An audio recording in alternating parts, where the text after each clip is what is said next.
5 minute video series में हमारा आज का जो टॉपिक होने वाला है वो है सिंधु घाटी सभ्यता की आर्थिक स्थिति को लेकर। जैसा कि यूके ट्रिपल एस सी का सिलेबस हम यहाँ पर इन वीडियो सीरीज़ के थ्रू जो है कवर कर रहे हैं, जो कि आपका उत्तराखंड में आने वाले पुलिस कांस्टेबल का एग्ज़ाम हो, फॉरेस्ट गार्ड हो या फिर पटवारी लेखपाल हो, तो उसमें हर एक एग्ज़ाम में जो है ग्रुप सी के आपको जो है ये जो सीरीज़ है हमारी ये आपके लिए बेनिफिशियल रहेगी।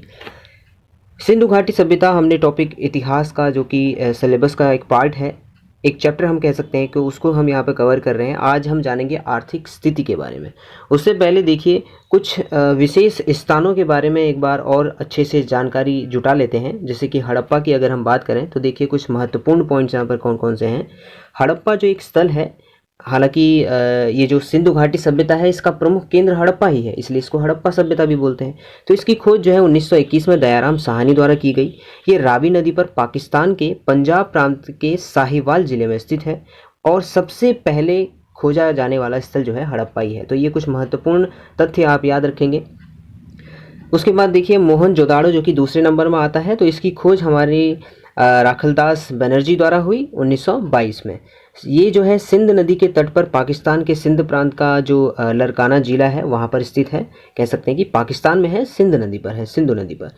ये जाना जाता है मृतकों का टीला और सिंध का नखलिस्तान के नाम से भी इसको जाना जाता है। ठीक है, मोहनजोदाड़ो को हम मृतकों का टीला के नाम से भी जानते हैं और सिंध का नखलिस्तान भी इसको बोला जाता है। एक और महत्वपूर्ण जो स्थल है वो है चन्हूदड़ो, जो कि पाकिस्तान में ही है। देखिए इसकी खोज की है 1931 में गोपाल मजूमदार के द्वारा। ये भी सिंधु नदी में है, पाकिस्तान के नवाब शाह जिले में है। अच्छा, इसके बारे में विशेष तथ्य यह है कि ये बिना गढ़ वाला एकमात्र शहर था। ठीक है, और इसको क्या कहा जाता है, भारत का लंका साय। तो कुछ ये महत्वपूर्ण क्वेश्चन यहाँ पे जो है हड़प्पा, मोहनजोदड़ो और चन्हूदड़ो जो कि विशेष स्थल हैं यहाँ से बनते हैं। अब जैसे कि सिंधु घाटी सभ्यता ये हमारा सिलेबस है यूके ट्रिपल एस सी का, इसमें हम यहाँ पे कवर करें। देखिए हमने नामकरण कर लिया, सामाजिक स्थिति प्रीवियस वीडियो में हमने कवर की थी। आज हम आर्थिक स्थिति को यहाँ पे पढ़ेंगे। ठीक है, हम नेक्स्ट वीडियो में नगर योजना और भवन निर्माण को करेंगे और इस प्रकार हमारा जो पहला चैप्टर है सिलेबस का वो पूरा हो जाएगा। चलिए स्टार्ट करते हैं।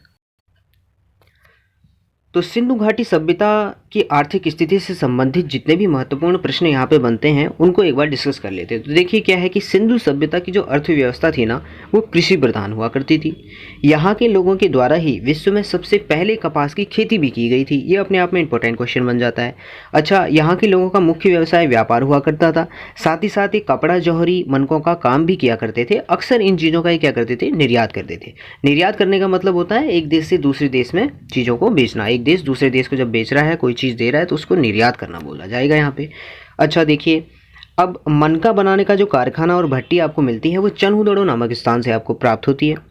साथ ही साथ देखिए चूड़ियों का कारखाना, लिपस्टिक जो आपको मिलेगी वो चन्हूदड़ो से ही मिलेगी। जैसा कि अभी डिस्कशन कर चुके हैं कि चन्हूदड़ो आपको मिलेगा, ये क्षेत्र पाकिस्तान में मिलेगा। ठीक है, नेक्स्ट देखिए चन्हूदड़ो को ही भारत का लंका सायर भी कहा जाता है। नेक्स्ट बात करते हैं, सिंधु सभ्यता की जो अर्थव्यवस्था थी वो कृषि प्रधान थी। साथ ही साथ व्यापार और पशुपालन का प्रचलन भी था। अच्छा ठीक हो गया। अब पशुओं में वहाँ जो विशेष पूजनीय होता था वो कुबड़ वाला सांड हुआ करता था। सिंधु सभ्यता की मोहरों पर सर्वाधिक अंकन भी आपको ये कुबड़ वाले सांड का ही मिलेगा, क्योंकि ये तो विशेष पूजनीय है वहाँ के लोगों में। ठीक है, साथ ही साथ देखिए जो मोहरों पर आपको मिलेगा वो मिलेगा एक श्रृंगी बैल का भी आपको वहाँ पर अंकन मिलेगा, यानी कि वहाँ की मोहरों में कुबड़ वाला सांड और एक श्रृंगी बैल आपको दिखाई देंगे। साथ ही साथ देखिए सर्वाधिक मोहरें जो आपको प्राप्त होती हैं वो सेल खड़ी की प्राप्त होती हैं। अब ये मोहरें कहाँ कहाँ से प्राप्त हो रही हैं उसको भी देख लेते हैं। देखिए जैसे सेल खड़ी या फिर मिट्टी की मोहरें आपको कालीबंगा नामक स्थान से मिलती है। अच्छा, सेल खड़ी की अन्य मोहरें भी आपको मिल रही हैं, रोपड़ से मिल रही हैं। ये रोपड़, कालीबंगा, ये सब सिंधु घाटी सभ्यता के प्रमुख स्थान हैं।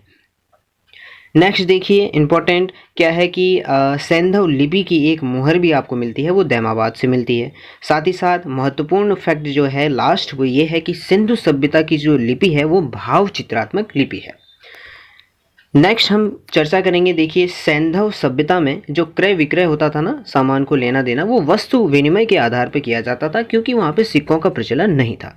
अब वस्तु विनिमय का मतलब होता है एक व्यक्ति को जिस चीज़ की ज़रूरत है वो दूसरे से ले लेगा, साथ में दूसरे को क्या कर देगा, उसकी ज़रूरत की चीज़ दे देगा, यानी कि आपस में चीज़ों को एक्सचेंज कर देना, इस प्रकार।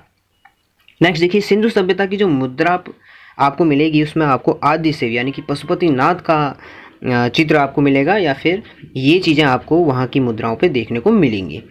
नेक्स्ट देखिए, मुद्रा पर जो अंकित पशुपति हैं और मुहरें जो आपको मिली हैं इस प्रकार की, वो आपको मोहनजोदाड़ो से मिली हैं। ठीक, तो मुद्रा पर पशुपति हैं ये चीज़ आपको मोहनजोदड़ो से खुदाई के दौरान वहाँ से मिली। तो इस प्रकार हम कह सकते हैं कि वहाँ की मुद्राओं पे पशुपति अंकित थे। नेक्स्ट देखिए, फारस की मुद्रा और जो सील आपको प्राप्त होती है वो लोथल नामक स्थान से प्राप्त होती है। अच्छा, कुछ और बातें हैं, जैसे कि यहाँ के लोगों को लोहे के ज्ञान का अभाव था, साथ में मूर्ति पूजा का प्रचलन बहुत था यहाँ के लोगों में। भारत में जो मूर्ति पूजा का प्राचीनतम प्रमाण मिलता है वो हमें हड़प्पा सभ्यता से ही मिलता है, और साथ ही साथ चांदी की उपलब्धता के भी प्राचीनतम प्रमाण हमें हड़प्पा संस्कृति यानी कि सिंधु घाटी सभ्यता से ही प्राप्त होते हैं। तो ये जो है आर्थिक स्थिति से संबंधित महत्वपूर्ण प्रश्न है। नेक्स्ट वीडियो में हम चर्चा करेंगे यहाँ का नगर योजना और भवन निर्माण किस प्रकार से था। तो आज की वीडियो में इतना ही था।